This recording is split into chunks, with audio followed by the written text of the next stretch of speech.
তুমি বললে আমাকে ওই বাবাটার কাছে নিয়ে যাবে। চ চ দেখি, এই তো বাবাটা, বস। বাবা, এর হাতটা দেখে বলো তো এর কবে বিয়ে হবে? এর হাত দেখে যা মনে হচ্ছে, না, এর বিয়ে হবে না। চ, তোকে আমি আগেই বললাম তোর বিয়ে হবে না, তুই সিঙ্গেলই মরবি, যা। আমার হাতটা দেখে বলো তো তাড়াতাড়ি। ওর যা ছিল তাও চান্স, তোর তো চান্সই নেই। হাতের রেখা খারাপ, পুরো দূর দূর থেকে পুরো মরুভূমি দেখা যাচ্ছে।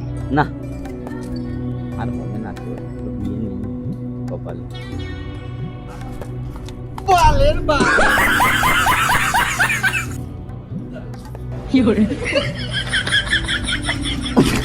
বাড়া ধরে